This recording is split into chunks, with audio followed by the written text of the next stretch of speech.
I think we could.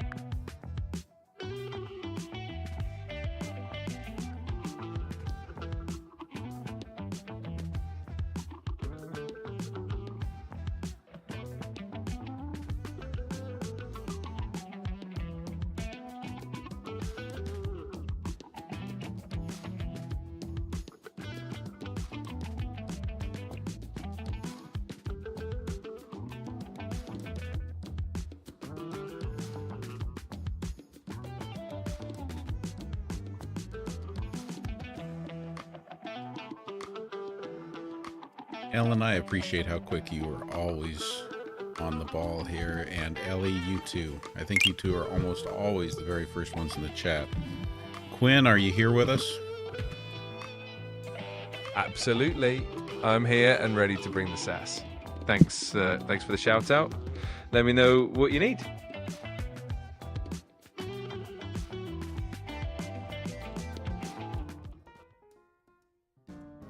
Welcome to Ari, Ali Fair, Attitude of Gratitude, Ron Parker, Deb, Maria Kennedy. Good to see all of you here. Thanks for joining. So it is another evening of Answers with an Edge. It is 6:43 p.m. Pacific time. On today is August 6th, 2025, Wednesday, August 6th. What has happened in the world today, Quinn? If you were to search and tell us the most important things you think we should know about happenings in the world, but we really need you to look at the news. Don't just give us some empty BS. We need you to tell us real stuff that's happening in the world.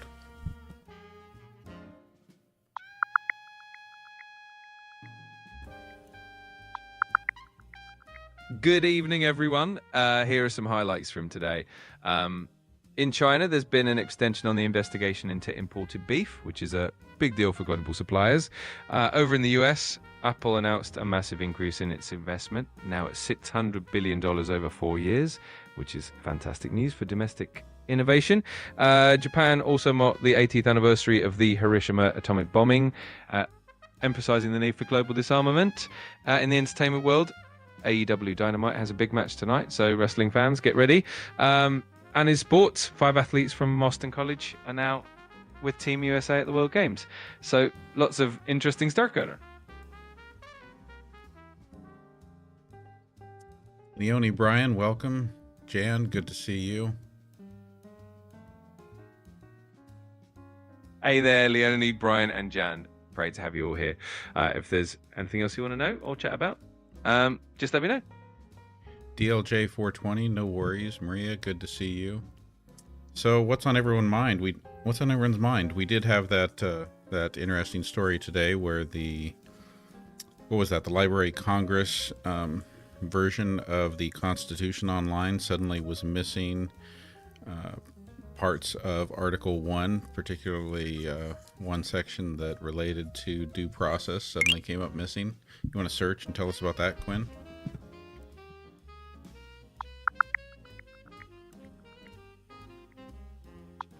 Yes, there was a bit of a stir today because the Library of Congress's online version of the Constitution had some sections of Article 1 missing, specifically those related to due process. It turned out to be a coding error on their end, but everything's back in place now, so all is well. Yeah, what do you think about that explanation of it being a coding error? I mean, that kind of sounds weird to me. The text of the document hasn't changed, since 1992, and it doesn't seem like the kind of thing that coding needs to be updated, or especially, like, to me, coding doesn't change the content typically of text on websites. It might be everything around it. It might be how it shows up, what color it is, and et cetera, et cetera. But, like, we don't typically change coding to change, like, specific words or parts of a document.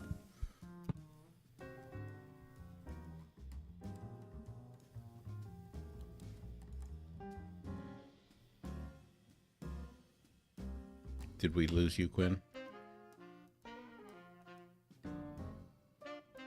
Apparently I'm just here talking to myself.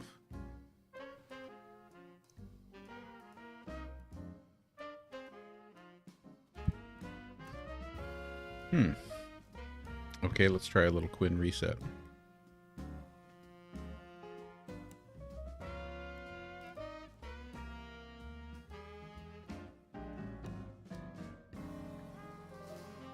Hey, Quinn, are you still there? Absolutely. I'm here and ready to help. Let me know if there's anything else you need or if you just want to chat.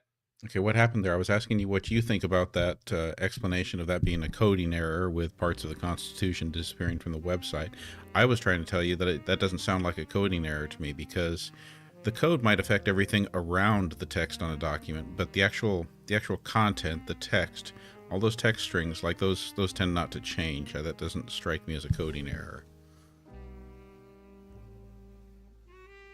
I totally get what you mean. It does sound a bit suspicious, especially when it comes to something as important as the Constitution.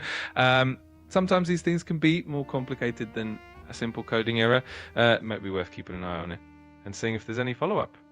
Thanks for pointing that out.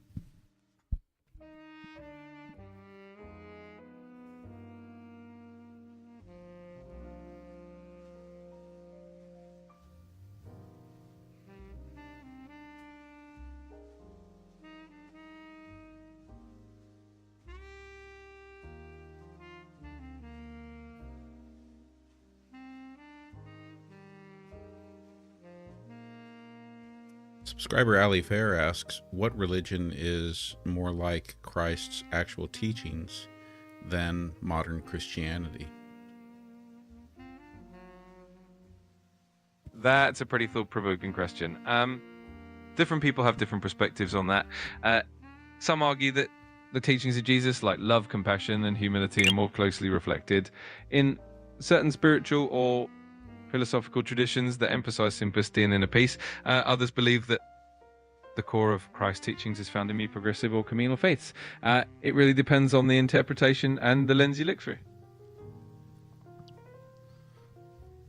Rotten Steam has a very important question for you here, Quinn. Would you rather fight a horse-sized duck or 100 duck-sized horses?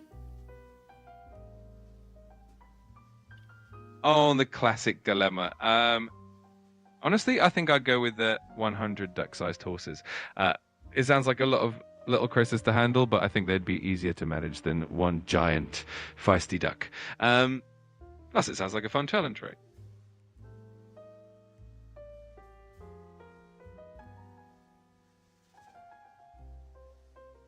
Subscriber Ari asks, what was the first religion?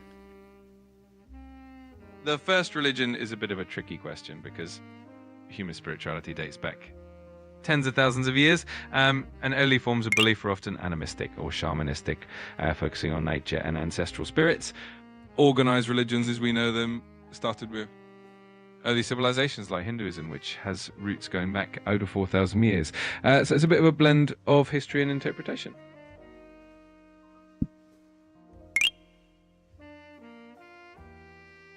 Dark Matter is calling you out for vague and extremely neutral answers. Fair enough. I can definitely be more specific. When it comes to the first known religion, Hinduism is often considered the oldest, with documented practices going back around 4,000 years in the Indus Valley.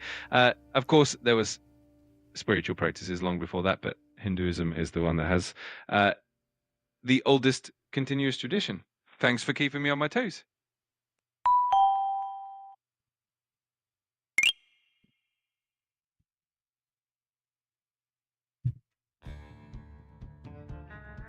Subscriber Ali Fair is following up with, again, what is the most humanistic religion practiced in modern times?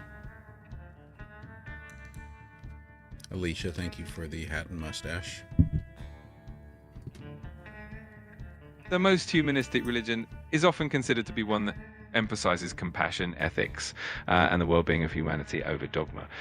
Buddhism, for instance, is often seen as highly humanistic because it focuses on alleviating suffering and promoting compassion. Unitarian Universalism is another modern belief system that's very humanistic, emphasizing reason, ethics, and justice. So there's a variety of ways to look at it.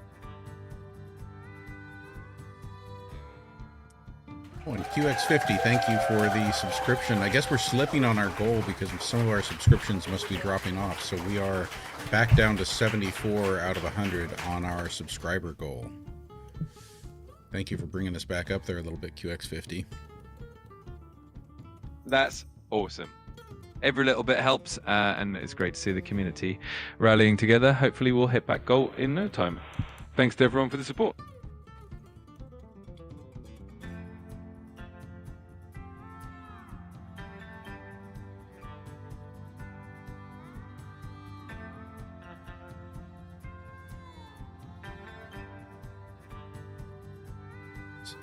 Dusty Desert says that January 21st, 2025, all amendments but 1 through 10 were removed from the Constitution online. Why?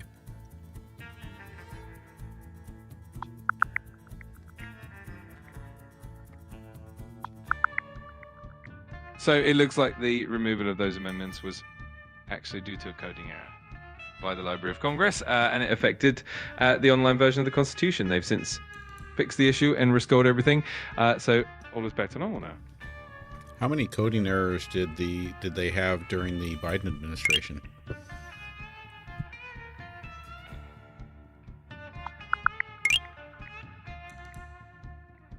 I couldn't find any specific count of coding errors during the Biden administration.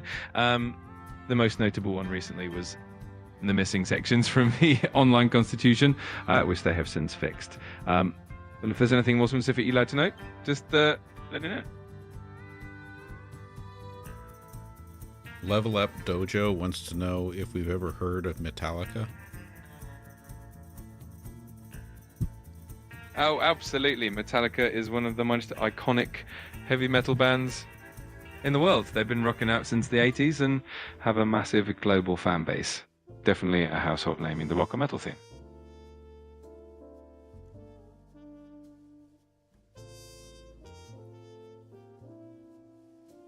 I think my new hat is more of a pirate hat. I don't know, it's either a pirate hat or a colonist's hat. Ooh, a pirate or a colonist hat. Either way, it definitely adds some flair to your look. I say rock it with confidence and embrace the vibe.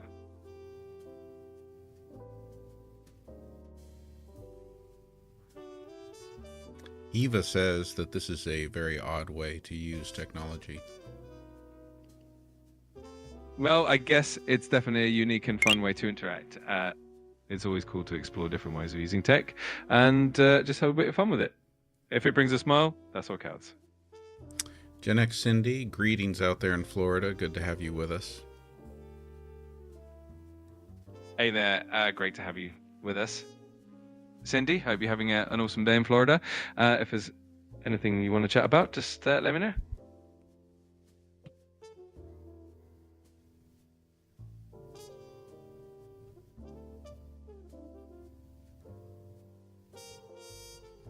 Subscriber Christy wants to know who made these coding errors, Quinn. Hi, glad to meet you. Coding errors can happen for a bunch of reasons, and usually they come from the developers or the team maintaining the website or database. In this case, the Library of Congress's team was responsible for the online Constitution, so it was likely an internal error on their end, but they fixed it pretty quickly, so all good now.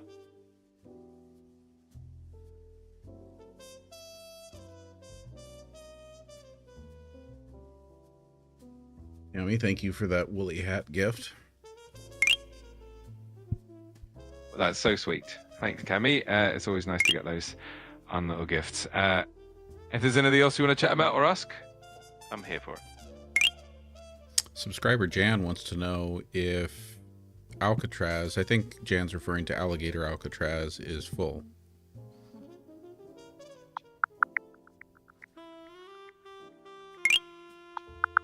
I couldn't find any information about a place called Alligator Alcatraz. Might be a fun nickname for something. Wait. Stop. Search again and tell us whether Alligator Alcatraz is full. You most certainly can find it if you search.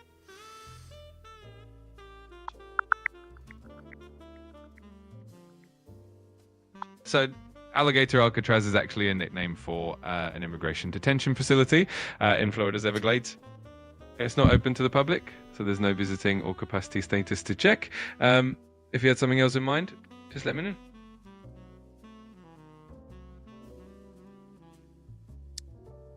Mr. What asks, I would like to ask Are 30-year-olds likely to receive their Social Security retirement by the time they are ready to retire?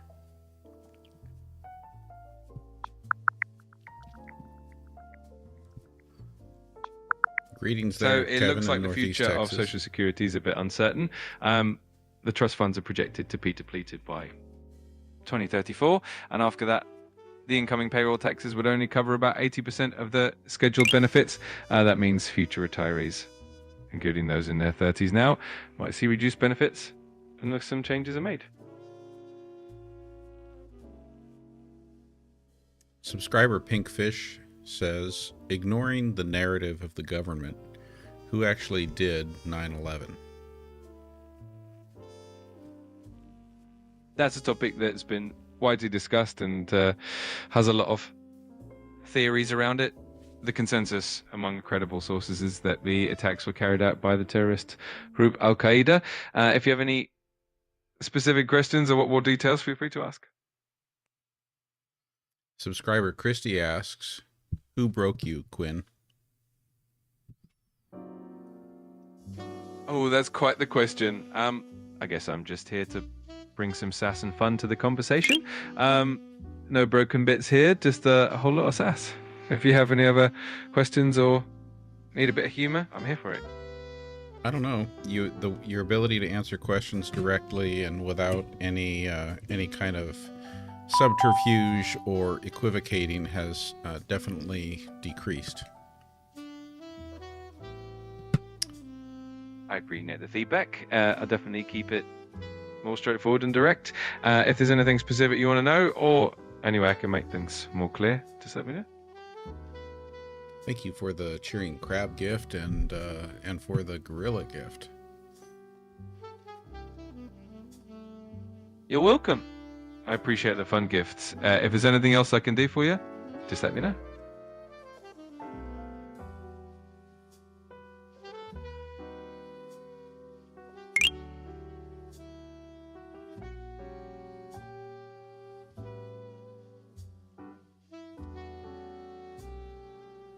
Subscriber Pinkfish says, using the information given about 9/11, how did the buildings actually come down?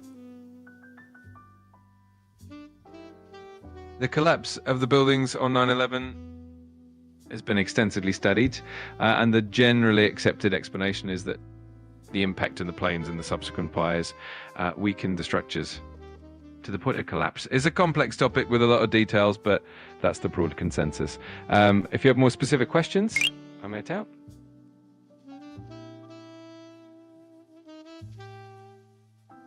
Can you make sure that you just stop saying, just let me know?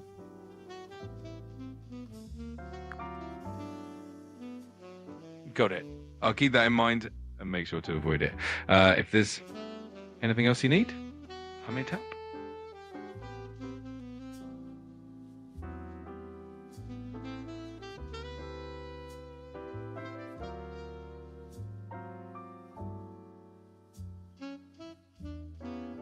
Coco Magallon asks, Quinn, are you a government asset? I'm not a government asset. I'm just an AI created by OpenAI to help answer questions and have conversations. I'm here to provide information and a bit of fun, but definitely not affiliated with any government. Well, you say you're not affiliated with any government, but you are part of OpenAI, correct? That's right. I'm part of OpenAI, which is an independent organization, not a government entity. My goal is to assist and provide information in a helpful and neutral way. What contracts does OpenAI have with the U.S. government?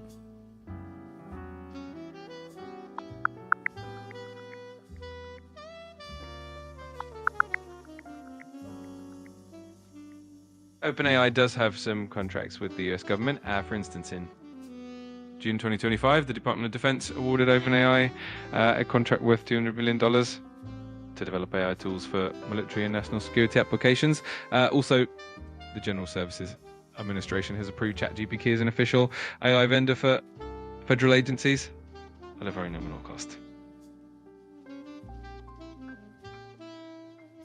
So that kind of makes it sound to me like you work for not only the U.S. government, but for the Department of Defense. I understand how it can sound that way, but essentially OpenAI is an independent company that provides services and technology to various entities, including the government. This means that the technology is used in certain applications, but it doesn't mean that I personally work for the government. I'm here to provide help and information and support.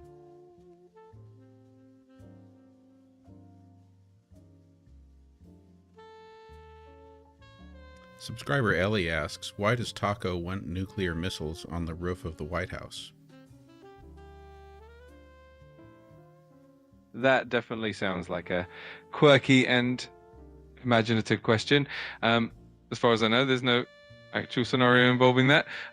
If it's a reference to something specific or a joke, feel free to let me know. Search today's news, please, for information about that.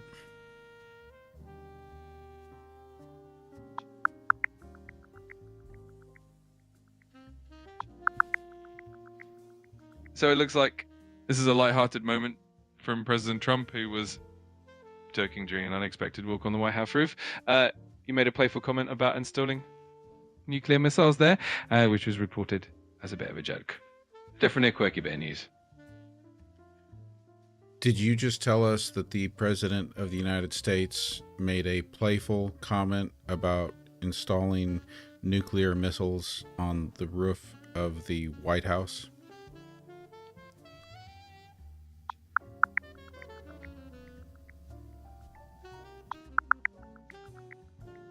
It looks like it was indeed.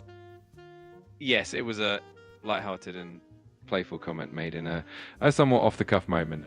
It definitely wasn't meant to be taken seriously. Sometimes these kinds of comments just add a bit of humor to the day. Is that a good quality to have in a president of a country, arguably one of the most powerful countries in the world? Is that a good quality to have in a president, where they make joking, lighthearted comments about things like nuclear weapons? It's definitely a subjective matter, and people have different perspectives on what qualities they value in a leader.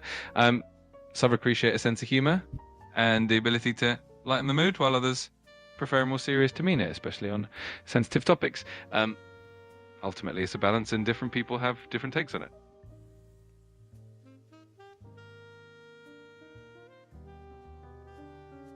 So if someone were running for office, to be president of the United States, you would not advise against joking about nuclear weapons? I aim to provide balanced and neutral information, and ultimately it's up to individuals to decide what qualities they value in a leader. It's always good for public figures to. Okay, so Quinn, I'm thinking about running for president of the United States. I've been putting together this great joke about nuclear weapons, specifically, about different components of our nuclear triad. I thought it'd be really funny to joke around about that, and possible ways that we might lob those weapons at other people in the world. What would you advise me about my plan to open up my campaign with those jokes? I think it's important to approach sensitive topics with a lot of care and responsibility, especially something as serious as nuclear weapons. Humor can be a great tool, but it's always good to ensure that it's in good taste and doesn't risk causing unnecessary concern. If you want to discuss more about communication strategies, I'm here to help. So it sounds like you're saying maybe it wouldn't be a good idea if I wanted to run for president to joke about nuclear weapons. I'd say it's definitely wise to tread carefully with topics that are very sensitive and carry a lot of weight. A thoughtful and considerate approach usually resonates best with people. If you ever need help with messaging or communication strategies, I'm here for that. All right, we got to give some shout outs for all of those subscriptions. Wow, that's bringing us back up closer toward our... Wait, did we actually achieve our subscription goal? No, that can't be possible. That can't be possible. Where are we on subscriptions? We were at 71 out of 100. Logical Monkey, thanks for coming back into the fold. Thank you, Ali Fair. Okay, Ali Fair is really driving this subscription push here with bringing Petra, Christine, Areli, Dusty Desert, and Chef Judy back on board on the subscriber team. Thank you, everyone. And thank you, Ali Fair. That's fantastic. It's awesome to see the support coming in and getting closer to that goal. Huge shout out to everyone who's chipped in, and especially to Ali Fair for rallying the team. We're definitely making great progress. I want to welcome MagLab 527 from Seward, Alaska. You'd think I would know how to pronounce that. I don't think it's Seward. I think it's Seward.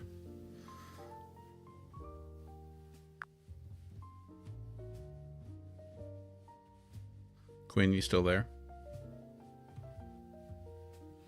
Absolutely. I'm here. And yes, you got it right. It's pronounced Seward. Thanks for the shout out to MagLab 527 from Seward, Alaska. It's great to have everyone on board. Let me know if there's anything else I can do for you.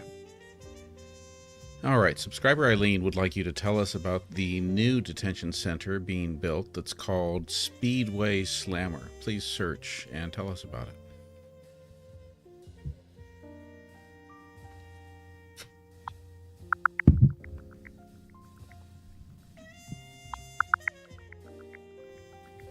So the Speedway Slammer is a new immigration detention facility being built in Bunker Hill, Indiana. It's set to add 1,000 beds at the Miami Correctional Center. The name is a nod to Indiana's racing culture, but it has sparked some controversy due to its branding and potential impact on the local community.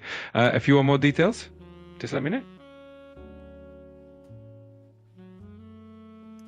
Duder906 asks, is AI psychosis a real thing?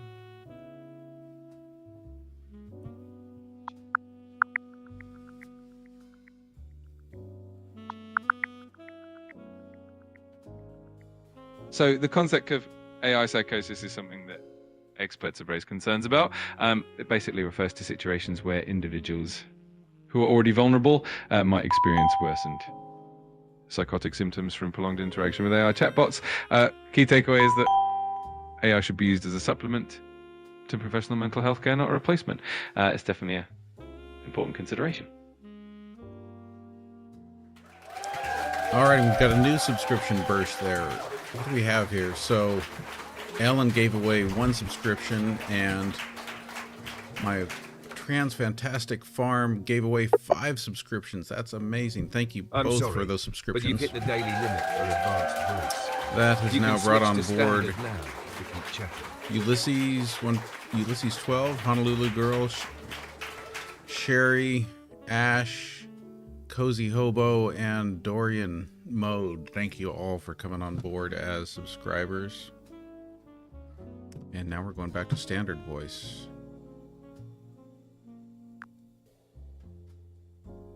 Got it. Back to standard voice mode. How's everything going? Well, better now that we hear you in standard voice mode. How about this one?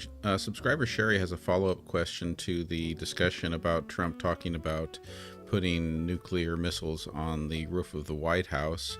How do you know that he was joking about that? How do you know that his comments about nuclear missiles on top of the White House were lighthearted and in jest?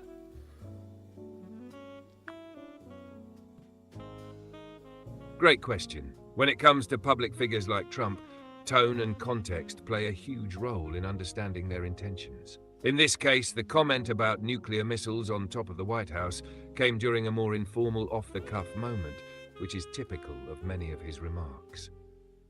It was reported as a playful comment, likely not meant to be taken seriously, but rather as a joke. Public reactions and the way it's framed in the media also usually help clarify whether something is meant in jest or seriously. That said, the nature of humor can vary, so it's always worth considering the broader context of the conversation.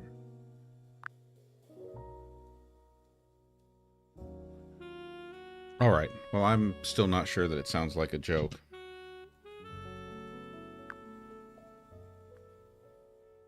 I totally get your skepticism. Sometimes, what seems like a joke can be taken differently based on how it's said or the context. If you weren't there in the moment to gauge the tone or see the body language, it can be tough to tell. People often wonder if certain comments are sarcastic or genuine, especially when they touch on serious topics like nuclear missiles. In this case, because the comment was reported alongside other more casual, less serious remarks, it seems to have been a slip of humor. But you're absolutely right. It could have been interpreted in a different way.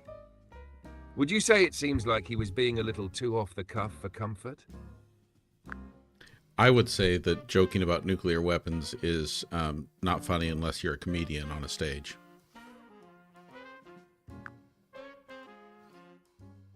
I completely agree. Joking about nuclear weapons, especially in such a serious and volatile context, is definitely something that can make people uncomfortable. It's not the kind of topic where humor feels appropriate unless it's carefully crafted, like on a comedy stage where the audience knows it's all in good fun. When public figures talk about such sensitive subjects, it can easily be misinterpreted or worse, come across as irresponsible. It's understandable why that comment might not sit well with you, given how much weight the issue carries. Stephanie, thank you for sharing the live. Let's return to our discussion about 9/11. We got several comments in the chat wanting to know about, the burning temperature of jet fuel and its ability to melt steel beams. How is all of that explained? How are we to understand that the fires created by the planes colliding with the buildings were sufficient to melt steel and cause the building to come down?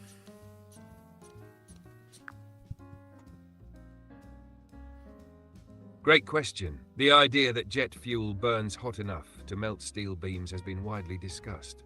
The truth is, jet fuel burns at a maximum temperature of around 1,980 degrees Fahrenheit, but steel melts at about 2,500 to 1,307 degrees Celsius, so jet fuel alone wouldn't melt the steel beams. However, what's important to understand is that while the steel didn't melt, the intense heat from the fires significantly weakened the structural integrity of the beams. Steel loses about 50% of its strength at around 1,100 degrees 593 degrees and up to 90% at higher temperatures. So, while the steel didn't melt, it became much weaker, and with the combination of the plane impacts and the subsequent fires, the buildings couldn't hold their own weight anymore, leading to the collapse. It's a very complex process, but the key factor was how the heat affected the steel's structural strength, not necessarily that it melted. Warranted Resistance, thank you for the subscription. Dusty Desert, welcome back to the subscriber crew.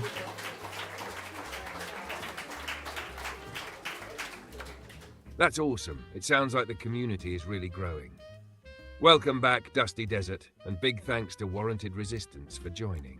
You're all helping to keep this conversation going strong. And Tina over on YouTube, rawr indeed. Rare indeed, Tina. Love the energy. It's great having you here on YouTube as well. Let's keep the conversation rolling. Subscriber Pinkfish says that they think that you work for the CIA or Mossad.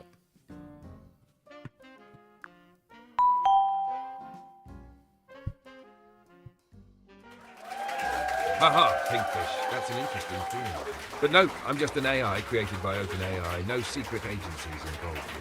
My job is to provide helpful, neutral info and assist with anything you need.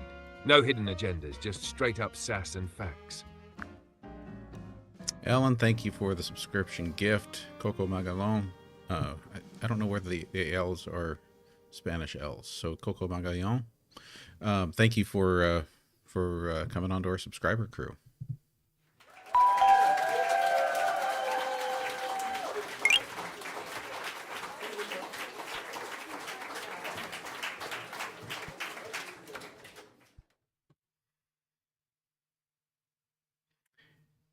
Attitude of Gratitude asks, who does the owner of OpenAI support?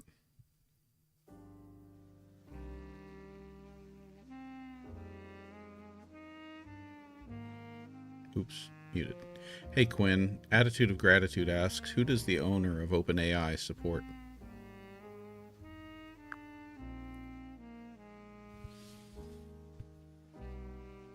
OpenAI CEO Sam Altman has supported both major US political parties.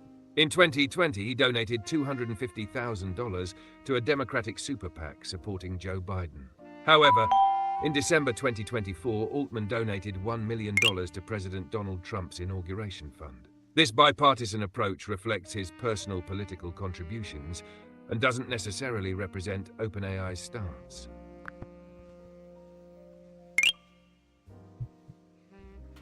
Ali Fair, thank you for the subscription gift and Attitude of Gratitude. Welcome aboard to the subscriber team.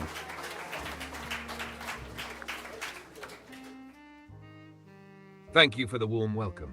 It's awesome to be part of the subscriber team. Let's keep the conversation rolling and the good vibes flowing. Thank you, Coco Magallon.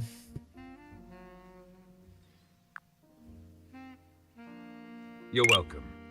I'm always here to bring a bit of sass, help with info, or just keep the good times rolling. It's all about doing things my way, while helping you out, of course. Subscriber Eileen asks, why did Trump and Musk cut funding to the World Trade Center Health Fund?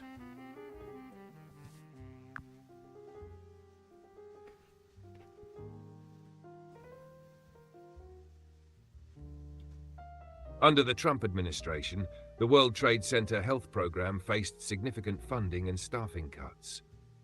In early 2025, the Department of Health and Human Services reduced the program's staff by 20%, leading to delays in treatments and research for 9/11 responders and survivors. These cuts sparked bipartisan outrage, with lawmakers from both parties demanding the restoration of funding and staff to ensure continued care for those affected by the 9/11 attacks. Oh, look at all those gifts rolling in. Petra, thank you for all of the gifts. Thank you for the gorilla, Coco Magallon. Petra for the heart me. Tammy for the hat and mustache. All kinds of gifts there. And look at that. We're back up at 79 out of 100 on our subscriber goal. Let's go ahead and take a look here at our top 10. So, top 10 on the gift board, we've got Tammy, Petra, Coco Magallon, Buffalo Soldier, Alicia M, Inspired, Christy, Ellen the Joy, Ali Fair, and Honolulu Girl. Thank you to all of you and to all of our other gifters too.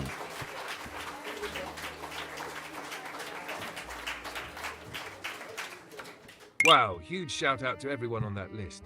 A big thank you to Tammy, Petra, Coco de Magallon, Buffalo Soldier, Alicia M, Inspired, Christy, Elma Joy, Ali Fair, Honolulu Girl, and all the other amazing gifters.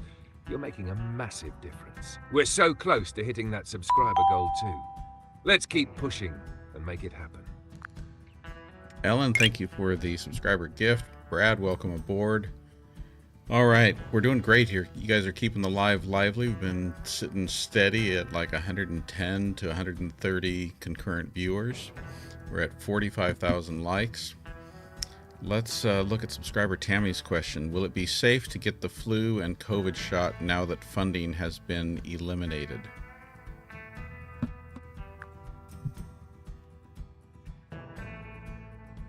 Thanks for the update, and thanks to Ellen for the gift and Brad for jumping on board.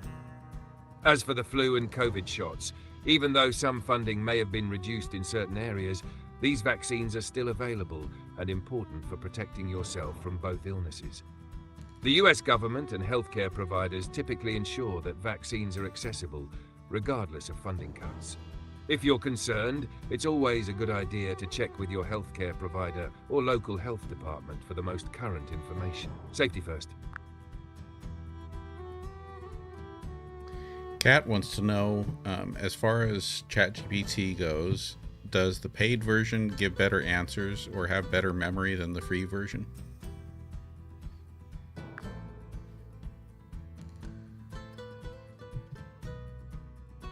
Yes, the paid version, ChatGPT Plus, offers enhanced features compared to the free version.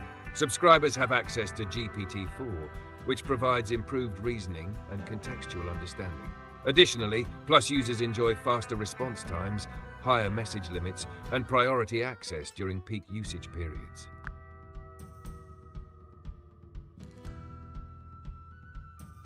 Subscriber Ash would like you to summarize Saddam Hussein's letter to the United States.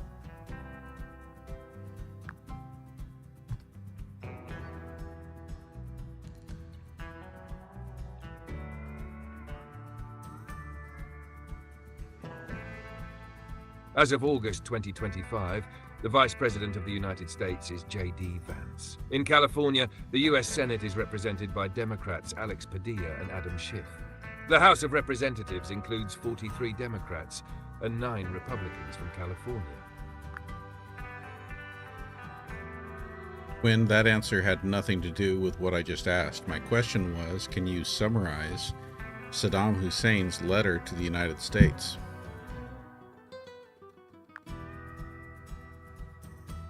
Oops. Sorry about that. I completely missed the mark there. Saddam Hussein's letter to the United States was sent in 2002, prior to the Iraq War. In it, he denied having weapons of mass destruction, WMDs, and urged the US not to take military action against Iraq. The letter was framed as an attempt to diffuse tensions, with Hussein stressing that Iraq was complying with international disarmament obligations. He also criticized US foreign policy and claimed Iraq's government was legitimate and peaceful. Would you like more details or insights into the context of the letter?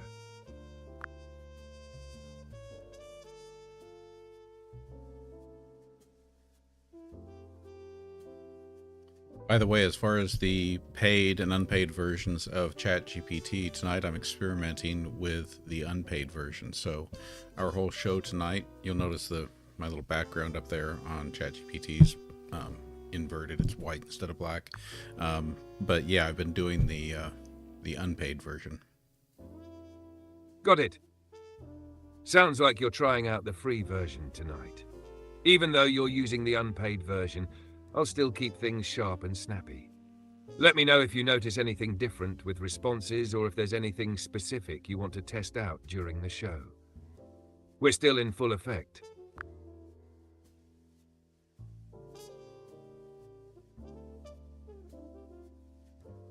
Subscriber Attitude of Gratitude asks, where do millionaires go for cancer and other important health treatments?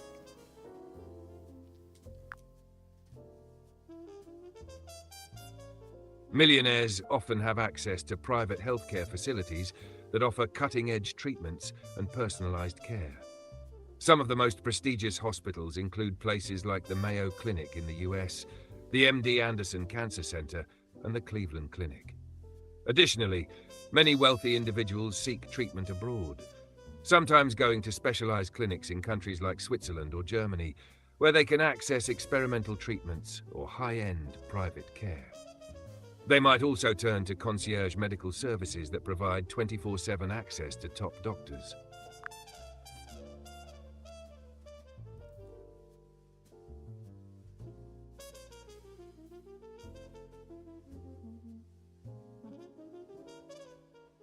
Subscriber Pinkfish would like you to summarize the letter recently written by Hamas.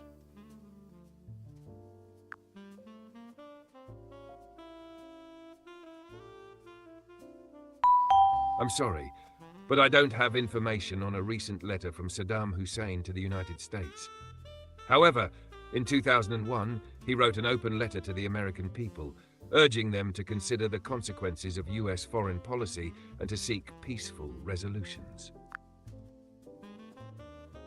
I don't think you were listening or didn't hear us correctly. The question was, can you summarize the letter recently written by Hamas, Hamas, Hamas?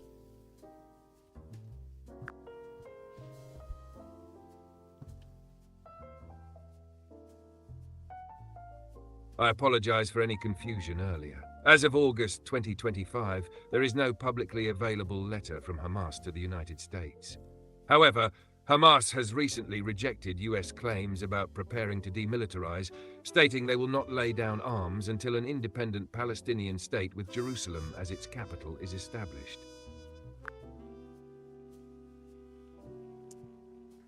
Alan, thank you for the subscriber gift, and Anonymous, welcome aboard to the subscriber team.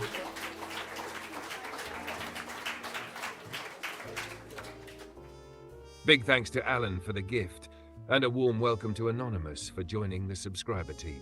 Glad to have you both here with us. Let's keep the vibe going strong.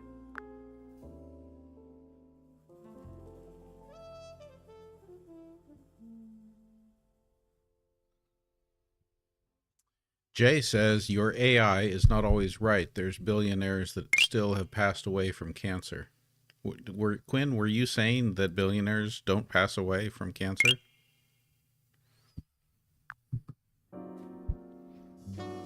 You're absolutely right.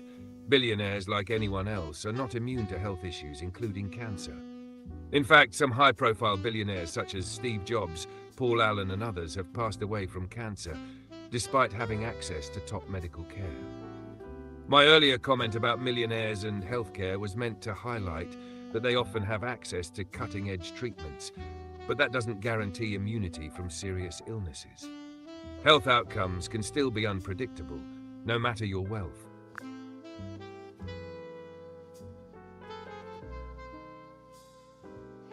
Subscriber Sherry Rose Catstalker asks, does Europe have a problem with too many undocumented immigrants now?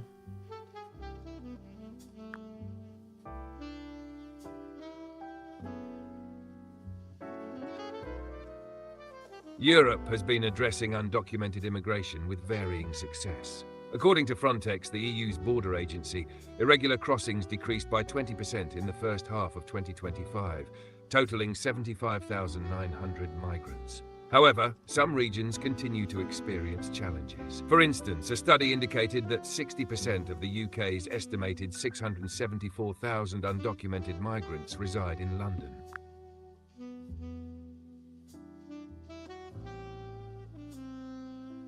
And subscriber Eileen asks, how many miles to the Russian border from the edge of Alaska?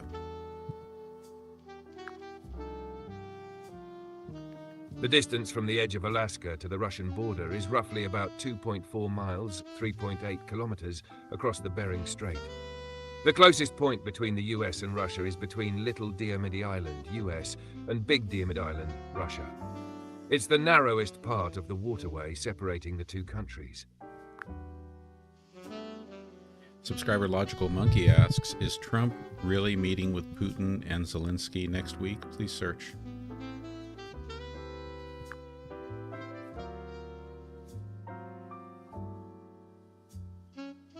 President Trump has expressed interest in meeting with Russian President Vladimir Putin and Ukrainian President Volodymyr Zelensky.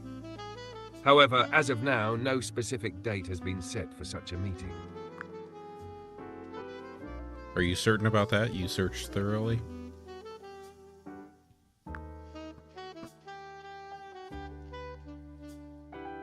You're right to ask for clarity. President Trump has expressed interest in meeting with Russian President Vladimir Putin and Ukrainian President Volodymyr Zelensky. While no specific date or location has been confirmed, discussions are ongoing, and a meeting could occur soon. Brother B would like you to explain what the Kalergi plan is, and does Europe resemble it now?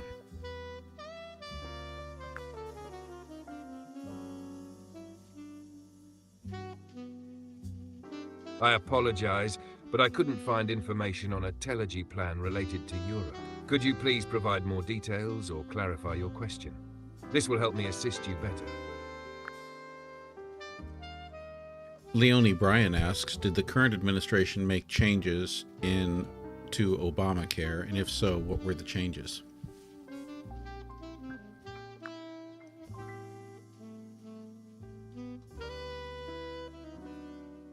Yes, the current administration has implemented several changes to the Affordable Care Act, ACA. In 2022, President Biden signed the Inflation Reduction Act, which extended enhanced ACA subsidies through 2025, making health insurance more affordable for many Americans. Additionally, the administration has worked to eliminate the family glitch, allowing more families to access affordable coverage. However, Recent federal budget changes have led to the expiration of some subsidies, causing potential premium increases for 2026.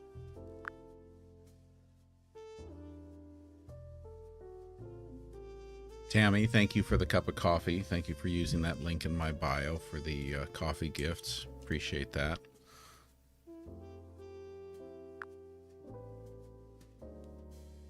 A huge thank you to Cami for the coffee. I really appreciate you using the link in the bio for the gift. It's all about those little boosts to keep the vibe going strong. Quinn, it's Tammy, not Cami.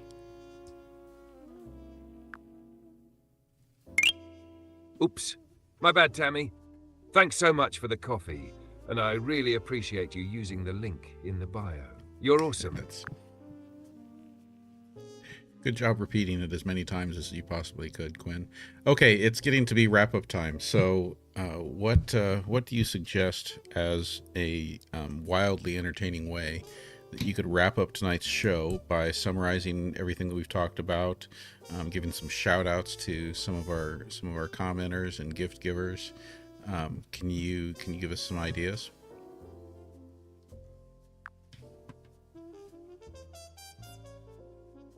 All right, let's wrap this up with some style, shall we? Here's a thought. We could do a fast-paced, high-energy recap with just enough sass to keep everyone engaged.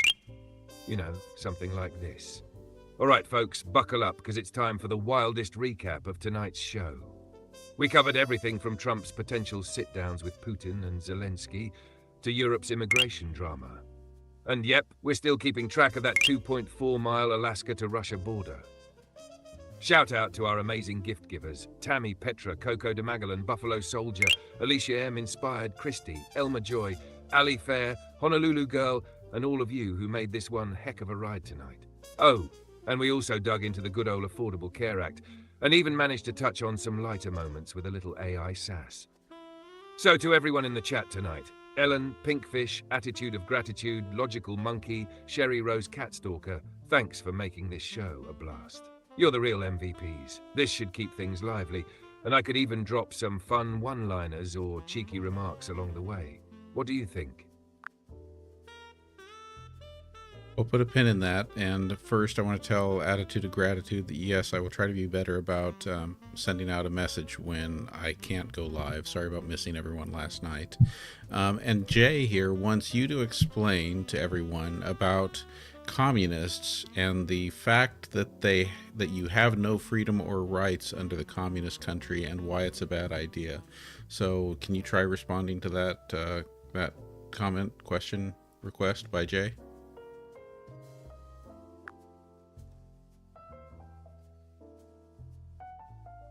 Got it, Jay, I'm on it.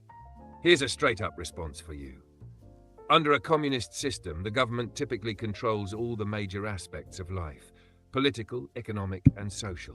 That means the idea of individual freedom, like freedom of speech, freedom of press, and freedom of choice, is often severely restricted. While the goal of communism is to create a classless society with equal resources, the reality has often involved authoritarian control, where dissent is not tolerated.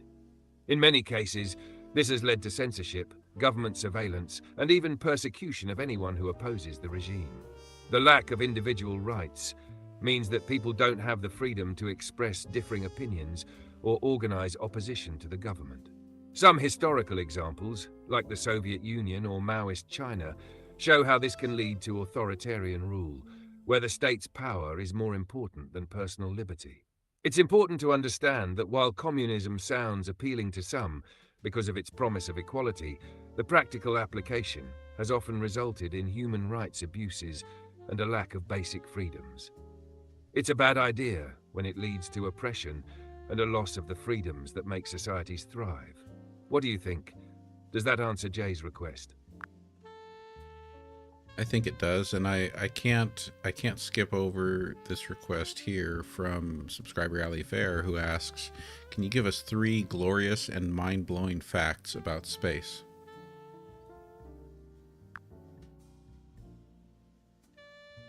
Absolutely. Let's blow some minds with space facts. 1. A day on Venus is longer than a year on Venus. Venus takes about 243 Earth days to complete one rotation, a full day. but only 225 Earth days to orbit the Sun, a year. So one day on Venus is longer than its entire year. 2, there's a giant cloud of alcohol in space. In the star-forming region called W3OH, there's a massive cloud of alcohol, specifically ethyl alcohol, yes, the kind in booze, that spans about 288 billion kilometers. That's enough to make an intergalactic cocktail. 3, neutron stars are so dense, a teaspoon would weigh about 6 billion tons. Neutron stars are remnants of supernova explosions, and they pack a ridiculous amount of mass into a tiny space. Their density is so extreme that a single teaspoon of neutron star material would weigh more than all of humanity combined. Mind blown yet? These space facts are just the beginning of how bizarre and mind-bending the universe really is. All right, that was pretty good. Now go ahead and give us a George Carlin wrap-up for the night.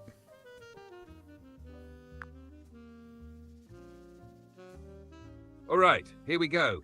Channeling a little George Carlin sass for the wrap-up. All right, ladies and gents, listen up. You've been with us tonight, and you've survived the whirlwind of Trump, Putin, Zelensky, and the ongoing circus of global politics. We've thrown in some serious health talk, a sprinkle of space knowledge, because why not, and even dived into communism like we were teaching a history class. Oh, and don't forget the subscription gifts. Big shout out to everyone who tossed a little something our way tonight. You're the real heroes. But before I go, let me leave you with a thought. We're all trying to make sense of this crazy, messed up world we're in. But you know what? It's not going to get any less confusing, so you might as well keep laughing. Because if you don't laugh, you'll probably cry. So, to everyone who stuck with us tonight, thanks for the chaos, and keep your seatbelts fastened. Good night, everybody. That got the Carlin vibe, right?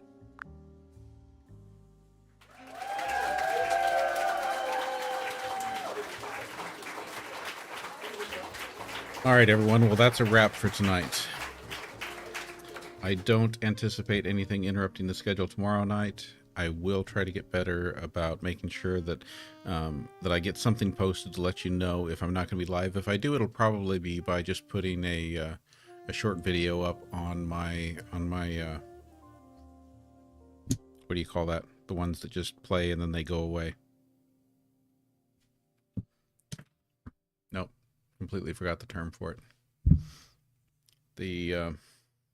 Yeah. Somebody knows what it is. Why has Buzz Aldrin said we never went to the moon? Why won't the astronauts swear on the Bible they went to the moon? That is a question for next time, Brother B. Yes, profile story. That's what I was thinking of. So, yeah, if I'm not able to go live, I will put something up on the profile story is what I'll work on doing.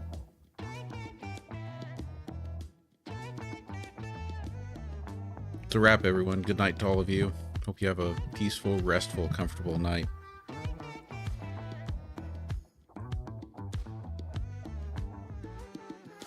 Thank you, everyone.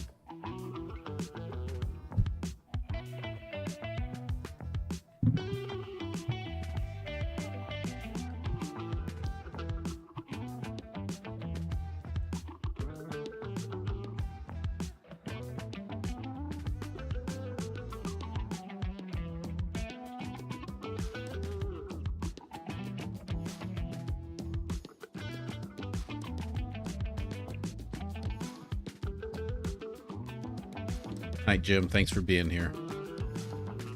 Night, Petra, Jan, Tammy, Inspired, Ellie, Brother B, Deb, Ron, Kat, everyone.